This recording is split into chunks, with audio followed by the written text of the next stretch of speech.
À défaut d'une eau courante qui inspire confiance quand on vit en Bretagne, il faut avoir des bonnes réserves de bouteilles et des muscles pour les transporter. Imaginez au quotidien, la famille Bollier, c'est 14 litres d'eau minérale, soit 2 litres par personne et par jour. Celle qui coule du robinet est réservée au nettoyage du corps, des sols et des vêtements. Pour le reste, c'est en bouteille et ça fait 20 ans que ça dure. Vous connaissez des gens qui boivent l'eau? Pas beaucoup quand même.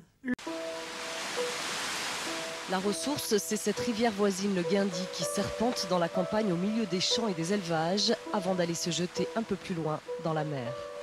Toute l'eau qui alimente les 11 communes qui font partie du syndicat d'adduction d'eau du Trégor vient d'ici. Et le problème, c'est que le périmètre de protection n'a absolument pas été fait d'une manière efficace. Donc cette rivière est très chargée en matière organique, ça se voit, et en pesticides et en nitrates. Coupables désignés, les cochons. Ceux-là sont élevés à l'air libre, mais pour combien entassés dans des hangars fermés où leur concentration pose un vrai problème? Leurs déjections produisent trop d'azote par rapport aux besoins en engrais de l'agriculture environnante. L'excès part dans les rivières sous forme de nitrates. Sur des caillebotis qui sont soit en béton, soit en métal. Et les déjections donc, passent sous le caillebotis et sont évacuées sous forme liquide à l'extérieur.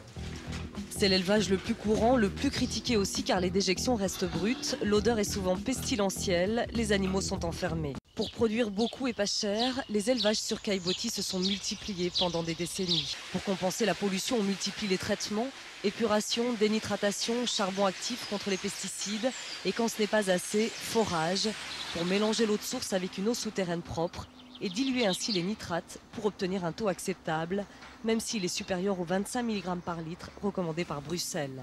Les consommateurs paient en attendant que les rivières soient propres.